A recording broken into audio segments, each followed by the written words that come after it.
پھر بھی کوئی چوں چراں کرے تو ٹی نکال لینا، سمجھے؟ حبیب نے پہلی مرتبہ اسے سیل پر پورا پروگرام بتایا تھا، ورنہ وہ ایسا رسک بہت کم لیتے تھے، مگر چونکہ حرب نے لاپرواہی برتی تھی تو اسے کام کو وقت پر انجام دینا تھا۔ ہم اپنا سارا کام مکمل کر کے اب کیفے ہی جا رہا ہے، بلکہ پہنچ گیا ہے، حرب یہیں ہوگا۔ ہم پوچھ لیتے اس سے کہ آپ کو خبر کیوں نہیں کیا۔ ایگل تیز تیز بول رہا تھا، شاید سیڑھیاں چڑھ رہا تھا، حبیب نے یہی محسوس کیا تھا۔ ہے وہ وہاں؟ حبیب نے لمبی خاموشی کے بعد دریافت کیا۔ دوسری جانب ایگل نے تالا کھول کر کیفے کے پچھلے کمرے میں قدم رکھا۔ تم بول کیوں نہیں رہے ایگل؟ حبیب نے جھنجھلاتے ہوئے پوچھا۔ سر وہ حرب یہاں ہے تم مگر اس نے سامنے پڑی حرب کی زخمی گلی سڑی لاش کو دیکھ کر کہا، جس کے اوپر چونٹیوں اور کیڑوں نے جھرمٹ ڈال رکھا تھا۔ ان کا بس چلتا تو حرب کی لاش کو اٹھا کر لے جاتے۔ یہ کوئی ہارر مووی کا سین نہیں، ایک حقیقت تھی جس کا سامنا کرنا کسی عام شخص کے بس کی بات نہیں تھی۔ اس وقت حرب کی لاش کی جو حالت تھی اس سے گھن ہی کی جا سکتی تھی۔ مگر کیا؟ حبیب کو کسی انہونی کا احساس ہوا تھا۔ حرب کی لاش پڑی ہے اس وقت ہماری آنکھوں کے سامنے، ایگل نے آہستہ آہستہ کہتے حبیب کے پیروں سے زمین کھسکا دی۔ کیا کہہ رہے ہو تم؟ وہ تقریباً چلایا تھا۔ دو گالیاں بھی غصے میں اس کے منہ سے نکلی تھی۔ سر وہ مر چکا ہے، کیڑے اس کی لاش کے ساتھ چپکے پڑے ہیں۔ ایگل اب بھی بول رہا تھا جبکہ حبیب سن کھڑا تھا۔ فارم ہاؤس کے لان میں ہر طرف کام جاری تھا، مگر اس کے آس پاس سناٹے تھے۔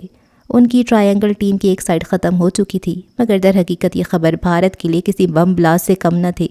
تو کیا ان کی کامیابی ابھی مکمل ہونے سے پہلے ہی ڈوب گئی تھی؟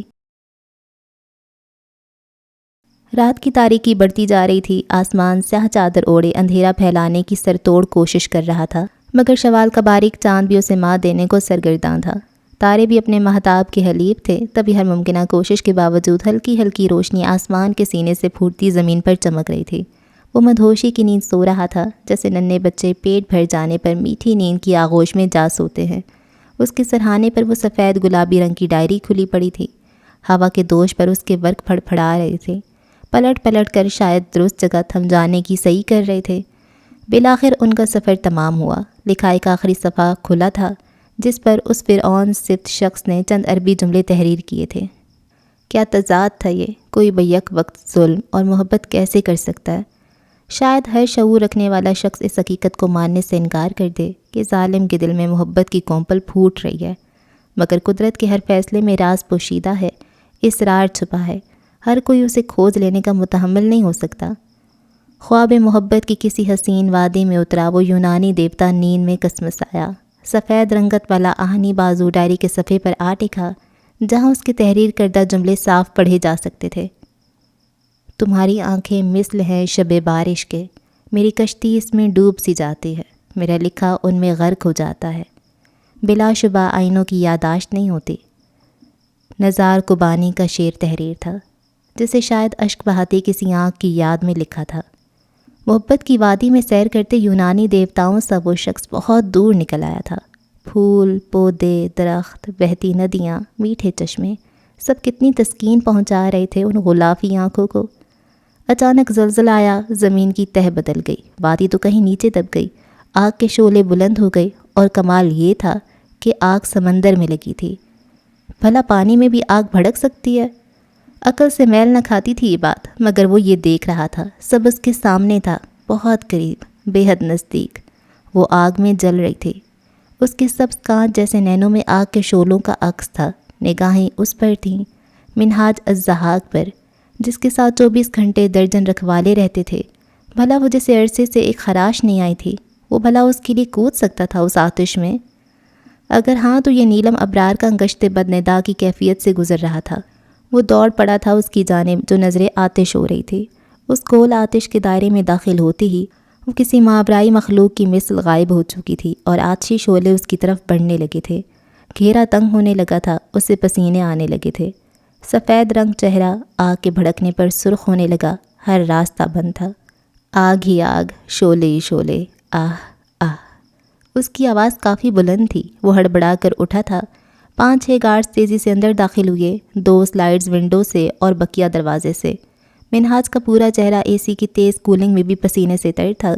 اس کی بلیک ٹی شرٹ میں سے جھانکتی تنی ہوئی گردن بھی پسینے سے بھیگی پڑی تھی۔ کیا ہوا؟ حبیب برق رفتاری سے اندر داخل ہوا۔ گارڈز کو راستے سے ہٹاتے ہی منہاج کی طرف بڑھا، جو ابھی تک بستر پر بیٹھا تھا اور چہرے کا پسینہ بازوؤں سے صاف کرتا اپنے حواسوں میں نہیں لگ رہا تھا۔ Everything fine, are you okay? Habib اس کے ڈبل بیڈ کے کنارے ٹکتے پوچھ رہا تھا، ساتھ ہی ہاتھ منہاج کے بازو پر رکھا تھا۔ میں مرنے والا ہوں، اس نے سر اٹھاتے عجیب سی بات کر دی۔ بہرحال یہ سوال حبیب کے لیے بہت ہی غیر متوقع تھا۔ وائی آر یو آسکنگ سلی کوسچن؟ حبیب نے ناگواری سے سوال کیا۔ میں اس کے جانے کے بعد سے پاگل سا ہو گیا ہوں، میرے حواس ساتھ چھوڑنے لگے ہیں۔ بس وہ یاد ہے، وہ آنکھیں نظر آتی ہیں، وہ فریادی آواز سنائی دیتی ہے، وہ لمس محسوس ہوتا ہے۔ حبیب اس کے ورڈ کا پھر بیڈ سے نیچے اتر گیا اور دونوں ہاتھوں میں اپنا سر تھام لیا۔ وہ شدید اضطراب کے عالم میں تھا۔ پھر دوبارہ سلسلہ کلام جوڑا۔ اس کے علاوہ میری یاداشت، بصیرت، سماعت، محسوسات سب فنا ہو گئے ہیں۔ ایسے لگتا ہے کوئی سحر پھونک دیا ہو، جیسے محصور کر لیا گیا ہے مجھے۔ انگلیاں بالوں میں پھنسائے حالت دیوانگی میں بولا۔ You are not in your senses, Habib نے تعصب سے کہا۔ ہاں، میں نہیں ہوں اپنے ہوش و حواس میں اپنے آپ میں نہیں ہوں، اور اگر میری جگہ کوئی اور ہوتا تو وہ بھی اس وقت اسی دیوانگی کا مظاہرہ کر رہا ہوتا۔ تم، وہ بیڈ پر ٹکے حبیب کی جانب بڑھا، اس کو دونوں بازوؤں سے تھام کر بھڑکتے ہوئے کھڑا کیا۔ گارڈز حبیب کے آتے ہی جا چکے تھے۔ تم بتاؤ، یہ شعلہ سا کیا ہے جو میرے خرمن دل کو جلائی دے رہا ہے، جس نے میرے نفس کو نچوڑ کر رکھ دیا ہے؟ یہ کیسا مادہ ہے جو تلخ آمیز لذت لیے میرے رگوں پہ میں اترے چلے جا رہا ہے؟ مجھے بتاؤ، اس نے حبیب کو جھنجھوڑا۔ مجھے بتاؤ یہ کس کے پر ہیں جو شب کی خاموشی میں میرے بستر کے گرد پھڑ پھڑاتے ہیں اور میری آنکھ کھل جاتی ہے۔ اس کا انتظار کرنے لگتا ہوں جس سے میں ناآشنا ہوں۔ میں ہمتاً گوش رہتا ہوں اس آواز پر جو سماعت سے ماورا ہے، نظریں جمائے اس وجود پر جو بصارت سے ماورا ہے، اور سوچنے لگتا ہوں اس کو جو میرے لیے ناقابل فہم ہے، اور محسوس کرتا ہوں اس کو جو میرے لیے ماورائے ادراک ہے۔ میں اس انجانی قوت کے سامنے کیوں سرنگوں ہو گیا ہوں جو مجھے مار رہی ہے، جلا رہی ہے، نظر آتش کر رہی ہے، خاک میں ملا رہی ہے۔ اس نے جھٹکے سے حبیب کو چھوڑا اور پھر رخ موڑ گیا۔ اپنے بہنے کے قریب آنسوؤں کو اندر دھکیلنے لگا، مگر وہ بغاوت کرنے کو تیار تھے، گوشوں کو عبور کرنے کے لیے سرکش تھے۔ اس نے دنگ کھڑے حبیب کو بازو سے تھاما اور دروازے سے باہر چھوڑ آیا۔ تیزی سے دروازہ مقفل کر دیا۔ پھر بیڈ گراؤنڈ سے ہوتی اس کی نظر اوپر گئی، جہاں کبھی اس کی تصویر تھی، وہاں کچھ گھنٹوں پہلے کسی اور کی تصویر لگا دی گئی تھی۔ بادامی ساخت والی موٹی آنکھوں سے آنسو بہہ کر گلابی آرس پر تیر رہا تھا۔ ہونٹ اد کھلے تھے جیسے کلام کرنے کی خواہش مند ہوں۔ ناک کا اگلا حصہ ایسے سرخ تھا جیسے مری یا سوات میں برف باری کے مقامات پر اکثر لوگوں کا ہوتا ہے۔ شہد رنگ زلفوں کی چند لٹیں میدے سی رنگت کو مات دیتے چہرے کے اطراف میں بکھری پڑی تھیں۔ وہ بیڈ پر کھڑا ہو گیا، اس لارج پکچر پر ہاتھ پھیرنے لگا۔ اس کا ہاتھ آنکھوں تک تو نہ گیا، بس اس بہتے آنسو کو چھو سکا تھا۔ پھر ایک ایک نقش پر انگشت شہادت رکھے محسوس کرنے لگا۔ تم نے کبھی سمندر کو ہرا دیکھا ہے؟ میں نے دیکھی ہے ایک چشم ایسی بھی۔ تم نے کبھی یاقوت کو گداز دیکھا ہے؟ میں نے دیکھے ہیں دو لب ایسے بھی۔ تم نے کبھی ریشم سے بھی ملائم شے کو چھوا ہے؟ میں نے محسوس کیے ہیں گیسو ایسے بھی۔ پچھلے 10-11 سالوں میں یہ پہلی رات تھی جو کرب اور اذیت میں لپٹی منہاج الزحاق کے وجود پر چڑھ چکی تھی۔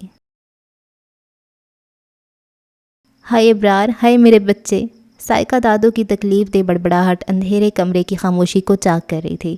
یکا یک پورا کمرہ روشنی میں نہا گیا۔ ابرار صاحب تیزی سے ماں کی جانب لپکے، جو دل پر ہاتھ رکھے تخت سے اٹھنے کی ناکام کوشش کر رہی تھیں۔ سائقہ نیچے قالین پر سوئی تھی۔ اس کی جب تک آنکھ کھلی، ابرار صاحب ماں کو تھام کر بٹھا چکے تھے۔ وہ بھی سرہانے پڑا دوپٹہ درست کرتی ان کے پاس چلی آئی۔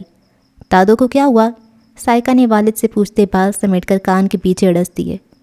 پانی دو، ابرار صاحب نے ماں کا ہاتھ تھامے کہا۔ ابرار، میری بچی کہاں ہے؟ کچھ پتہ چلا؟ دادو اکھڑی سانسوں کے درمیان بولیں۔ اماں پانی پی لیں۔ ابرار صاحب نے ان کی بات سرے سے ہی نظر انداز کر دی۔ سائقہ نے گلاس باپ کو تھمایا اور خود بھی دادی کے بستر کی پائنیدی کی جانب آ بیٹھی۔ ان کے پیر سہلانے لگی۔ دادو نے چند گھونٹ بھرنے کے بعد گلاس واپس تھما دیا۔ کیا ہوا تھا آپ کو؟ ابرار صاحب نے گلاس سائقہ کو دیتے دریافت کیا۔ تہجد پڑھ کر لیٹی تھی، تھوڑی دیر آنکھ لگی، خواب میں نیلم کو آگ کے دریا میں کودتے دیکھا۔ میرا دل بہت گھبرا رہا ہے، کچھ کر ابرار۔ جو رپٹ لکھوانی تھی تھانے میں لکھوائی؟ کچھ پتہ چلا؟ وہ بے صبری سے پوچھ رہی تھیں۔ FIR لکھوا چکا ہوں اماں، 2 دن ہو گئے، پولیس تلاش کر رہی ہے۔ وہ ماں کے سرہانے ہی بیٹھے تھے، بات کرتے ان کی نظریں سامنے دیوار پر جمی تھیں۔ پھر کیا کچھ اندازہ، کوئی بات؟ کیا کہا پولیس نے؟ اب کی بار بھی بے صبری عیاں تھی۔ انہوں نے سرد آہ بھری پھر اپنے ہاتھوں کی جانب دیکھتے بولے جو ایک دوسرے میں پیوست تھے۔ پولیس کا شک ہے کہ… وہ رکے۔ کہ… دادوں نے ان کے مضطرب چہرے کی جانب دیکھا۔ کہ شاید نیلم نکاح کی وجہ سے گھر چھوڑ… نہیں بابا، گڑیا ایسا کر ہی نہیں سکتی، میں نہیں مانتی، ناممکن۔ پولیس والے بکواس کرتے ہیں۔ آپ نے ان کی بات سن بھی کیسے لی؟ منہ کیوں نہیں توڑ دیا؟ سائقہ بے پھر کر کھڑی ہوئی۔ اعتبار ہے مجھے بھی اپنی بیٹی پر، میری جان، میرے جسم کا ٹکڑا ہے وہ، تبھی ان کی بات کو رد کر دیا۔ کہا ہے ان سے کہ 100% وہ کسی حادثے کا شکار ہوئی ہے، کل پولیس آئے گی علاقے میں پوچھ گچھ کرنے۔ ابرار صاحب کے کہنے پر سائقہ گرنے کے انداز میں تخت پر بیٹھ گئی۔ یا اللہ، میری بچی کی عزت و آبرو کی حفاظت کرنا۔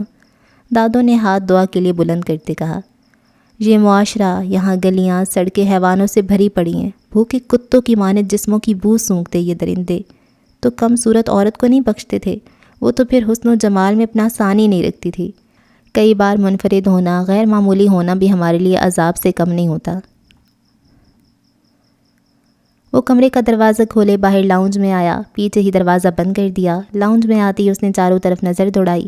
وہ ISI جیسے حساس اور خفیہ ادارے میں اپنی خدمات سر انجام دے رہا تھا، تو یہ کیسے ممکن تھا کہ ہلکی ہلکی سسکیوں کی آواز اس کے کانوں کے پردے پر دستک نہ دیتی؟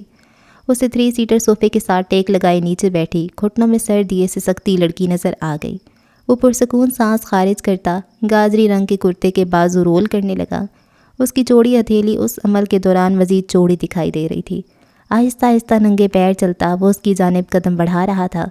صاف شفاف بادامی رنگ کی ٹائل سے سجا فرش اس وقت کچھ ٹھنڈا سا محسوس ہو رہا تھا، ہر سو خاموشی کا راج تھا۔ کیوں رو رہی ہو؟ اس سے چند قدم کے فاصلے پر کھڑے اس نے سوال داغا۔ نیلم نے تیزی سے سر اٹھایا۔ ہمیں گھر جانا ہے، ہمیں دادو، آپی، بابا سب بہت یاد آ رہے ہیں، پلیز ہمیں گھر چھوڑائیں، ہم کسی کو کچھ نہیں بتائیں گے، جو چاہے قسم لے لیں، ہر وعدہ نبھائیں گے، ہم جھوٹ نہیں کہہ رہے۔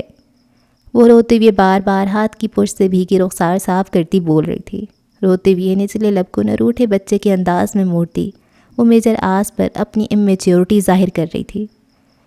فی الحال اس بارے میں کچھ کہا نہیں جا سکتا، تم نہیں جانتی تم کس مسئلے میں پھنس گئی ہو، تمہارا فیصلہ اب ہیڈ کوارٹر ہی کرے گا، تب تک کے لیے خاموشی سے یہاں رہ لو، پریشان ہونے کی کوئی بات نہیں، تم یہاں مکمل طور پر محفوظ ہو۔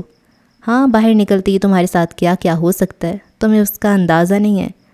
ہمیشہ کی طرح سنجیدہ انداز، پر اعتماد لہجہ، ساکت آنکھیں، کوئی مجسمہ ہو جیسے، جذبات و احساسات سے بے بہرا۔ میجراس ہمارا دم گھٹ رہا ہے یہاں، ہم مر جائیں گے اگر چند پل اور دور رہے اپنی آپی سے، بابا سے، دادوں سے۔ وہ کھڑے ہوتے بولی اور ایک بار پھر بہتے آنسو صاف کیے۔ شٹ اپ، میرے اتنے ضروری کام پڑے اور میں یہاں تمہارے ساتھ مغز ماری کر رہا ہوں، تمہارے اندر عقل نام کی کوئی چیز ہے کہ نہیں؟ اردو زبان سمجھ میں آتی نہیں ہے کیا؟ کل تک میڈم مزے سے بے فکری کی نیند سو رہی تھیں، محبت کے دعوے کر رہی تھیں، سب جاننے پر بضد تھیں اور اب گھر جانے۔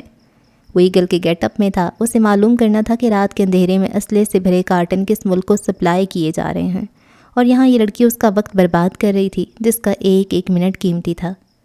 تو جلدی سے ہمیں بتا دینا کہ آپ کون ہیں اور یہ سب کیا ہے، آپ کے اتنے روپ کیوں ہیں، اور آپ اس جلاد قسم کے انسان کو کیسے جانتے ہیں، اور ڈرگ سپلائی کیوں کرتے ہیں اسٹوڈنٹس کو؟ اب وہ رونا بھول چکی تھی، اس کے لہجے میں تجسس کا عنصر صاف نمایاں تھا۔ انس اپنے کام سے باہر جائے گا، باہر سے لاک لگا کر جائے گا، شور وغیرہ مچانے کا کوئی فائدہ نہیں۔ میں نے آس پاس کے لوگوں کو بتا دیا کہ 2 دن پہلے ہی اپنی ایک رشتہ دار لڑکی کو پنجاب سے علاج کے لیے لایا ہوں، پاگل پن کے دورے پڑتے ہیں اسے، اگر چلانے وغیرہ کی آوازیں آئیں تو پریشان یا فکر مند نہ ہو۔ اس نے پوچھا کیا تھا، وہ بتا کیا رہا تھا، مگر جو اس نے بتایا تھا نیلم کو یقین کرنے میں دقت کا سامنا کرنا پڑا۔ جب تک وہ ان الفاظ پر یقین کر پائی تھی تب تک وہ جا چکا تھا۔ اس نے مین گیٹ بند ہونے کی آواز نے چونکایا تھا۔ وہ جو پہلے ٹائیگر کی قید سے خوفزدہ تھی اور پھر منہاج کی قید میں ڈر کا شکار رہی تھی، میجراس کی حقیقت جان لینے کے بعد کافی حد تک پرسکون ہو چکی تھی، اور وہ اسی بات کا تانا دے گیا تھا، بلکہ محبت کا بھی۔ پہلا تانا کس کر مارا تھا، ایک طرف گھر والوں کی یاد تھی تو دوسری طرف سب جان لینے کا تجسس۔ اس بندے کی حقیقت سے آشنائی کی تمنا بھی اتنی ہی زور آور تھی جتنی اپنوں سے ملنے کی خواہش۔ ایگل اس وقت؟ حبیب طلوع سحر کے وقت ایگل کو فارم ہاؤس میں داخل ہوتا دیکھ کر ٹھٹک گیا۔ اس کی اجازت پر گارڈز نے ایگل کو اندر آنے کا حکم جاری کر دیا تھا۔ حبیب بنگلے میں موجود لاؤنج کی گلاس ونڈو سے پردہ ہٹاتے خود کلامی کے انداز میں کہہ رہا تھا، پھر کھڑکی کا پردہ چھوڑ کر واپس اپنی جگہ پر آ بیٹھا۔ پوری رات اس کی جاگتے گزری تھی۔ صابر بھی یہیں موجود تھا۔ ایجنٹ ونود کی موت۔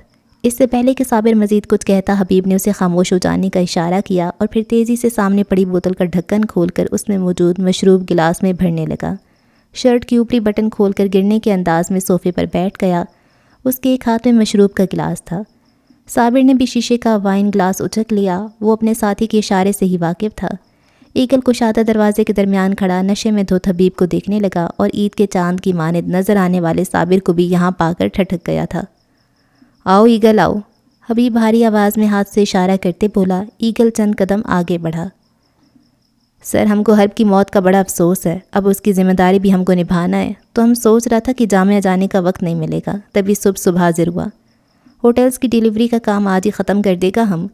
ایگل نے کھڑے کھڑے اپنے مخصوص لب و لہجے میں کہا۔ حرب مر گیا، میرا دوست مر گیا۔ تمہیں پتہ ہے اسے کس نے مارا؟ حبیب بہہ کے قدم اٹھاتا اس کے پاس آ رکا، پھر گرنے کے انداز میں اس کے سینے سے ٹکرایا۔ میجر آس کے لیے بس اتنی نزدیکی بہت تھی۔ وہ جان گیا تھا کہ مقابل نشے میں ہے یا نشے میں ہونے کا ڈھونگ کر رہا ہے۔ سر حوصلہ کرو، ہمیں لگتا ہے یونیورسٹی کی تنظیمی جھگڑے کی بدولت مرے، ہم سب کا حرب بھیا۔ ایگل نے آنکھوں کے نم گوشے صاف کیے۔ حرب کو تو لگتا ہے لوٹا ہے کسی نے، اس کا بٹوا، اس کا فون سب غائب تھا۔ حبیب اس کے کندھے پر سر رکھے آواز سے روتے بولا۔ صابر بھی غمگین نظر آ رہا تھا۔ میجر آز کی ہر حس چکنا ہو گئی تھی۔ سر، کسی نے مارنے کے بعد وہاں پھینکا ہے، ہم کو لگتا ہے کسی بچے نے مال کا پیسہ نہ دیا ہوگا اور جھگڑا ہو گیا ہوگا۔ وہ حبیب کا کندھا سہلاتا بولا۔ لاش پر مٹی ڈال دی، یادوں پر نہیں ڈال پا رہا ایگل۔ حبیب آنکھیں رگڑتا اس سے دور ہو گیا۔ چلو تمہیں ٹرکوں کا بتا دوں۔ وہ اسے لیے باہر نکل گیا۔ ایگل نے ہلکا سا رخ موڑ کر صابر کو دیکھا، جو اس کے جاتے ہی تیزی سے موبائل نکال کر اس پر مصروف ہو گیا۔ یہاں تو بہت سا ٹرک کھڑا ہوتا تھا، ابھی تو صرف 3 ہیں۔ ایگل نے فارم ہاؤس کے وسیع لان میں کھڑے 3 ٹرک دیکھ کر پوچھا۔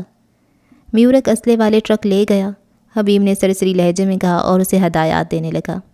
ہاں، ہم کو سمجھ آ گیا، ایگل نے تابعداری سے کہا اور ٹرک لے کر نکل گیا۔ باہر نکلتے ہی اس نے سب سے پہلے ایک ای میل ہیڈ کوارٹر سینڈ کی، جس میں میورک کے متعلق اطلاعات دی کہ وہ اسلحے سے لیس ٹرک لے کر نکل چکا ہے اور اسلحہ ڈبوں میں بند ہے۔ پورا دن اس کام میں لگ گیا۔ منشیات ہوٹلز پہنچانے کے بعد آفیسرز کو اطلاع دی۔ اب آگے آرمی اور پولیس کا کام تھا، کس طرح کرنا تھا کہ ایگل پر شک بھی نہ ہو اور گرفتاریاں بھی ہو جائیں۔ یہ آرمی بہتر جانتی تھی۔ اس کا کام محض جاسوسی کر کے اطلاعات فراہم کرنا تھا، کنفرم نیوز دینی تھی، اور وہ کامیاب رہا تھا۔ پیمنٹ لے کر جب ایم آز پلازا پہنچا تو شام ہو گئی۔ ایم آز نے اسے اپنے روم میں ہی بلوا لیا۔ سننے میں آیا تھا کہ اس کی حالت کچھ خراب ہے۔ میجر آز جانتا تھا کہ محبت کا بخار ہے، شروع میں شدت سے ہی چڑھتا ہے۔ کمرے میں داخل ہوتی اس کی نظروں نے جو دیکھا اسے یقین نہیں آیا۔ کمرہ بہت کشادہ اور وسیع تھا۔ میجر آز دروازے کے پاس ہی تو کھڑا تھا، مگر وہ لارج پکچر میں اداس چہرہ اس کی زیرک نظروں نے فوراً بھانپ لیا تھا۔ تبھی وہ غصے میں کھولتا فلیٹ پہنچا تھا۔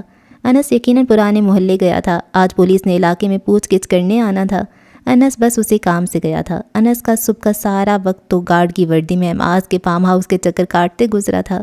ڈپلیکیٹ کیس کا استعمال کرتے لاک کھولا اور تیزی سے اندر داخل ہوتے ہی گیٹ لاک کر لیا۔ اتنے دن ہو گئے تھے اسے انہی نیٹ کے کپڑوں کو زیب تن کیے ہوئے، تبھی وہ بات لے کر نکل رہی تھی جب روم کا دروازہ دھڑ سے کھلا۔ میجر آز عالم کے تیور کسی خیر کی خبر نہیں دے رہے تھے۔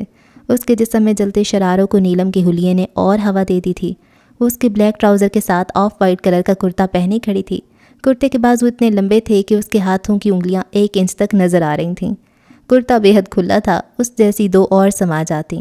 ٹراؤزر کے پائنچے موڑ موڑ کر بیچارے کو بمشکل اپنے سائز کا بنایا تھا۔ ایک ہاتھ میں تولیہ تھا، دوسرے ہاتھ سے دائیں کندھے پر بکھرے شہد رنگ بھیگے بالوں کو جھٹک کر پیچھے کیا جا رہا تھا، مگر میجر آز کے آتے ہی اس کا ہاتھ ہوا ہی میں معلق رہ گیا۔ چہرے پر موجود شبنمی قطرے ایسے محسوس ہو رہے تھے گویا کھلے گلاب پر شبنم پڑ رہی ہو جیسے۔ وہ اسے بات نہیں سوجھ رہی تھی۔ ٹاول کو مضبوطی سے تھامے اس نے خشک ہوتے گلے میں کانٹوں کی چبھن محسوس کی۔ وہ غصے کے عالم میں آگے بڑھا۔ دماغ میں منہاج کے جملے گونج رہے تھے تو آنکھوں کے سامنے لارج پکچر تھی۔ ڈونٹ سے کہ تمہیں محبت ہو گئی ہے حبیب، یہ دیکھو میرا دل دھڑکنے لگا ہے۔ ویڈیو ریکارڈنگ میجر آز کی آنکھوں کے سامنے چلنے لگی۔ کبھی وہ پکچر آ جاتی۔ وہ اس کے پاس آ کر رک گیا۔ ریوالور پینٹ کی پچھلی پاکٹ سے نکال لیا۔ نیلم نامحسوس طریقے سے پیچھے ہٹی تھی۔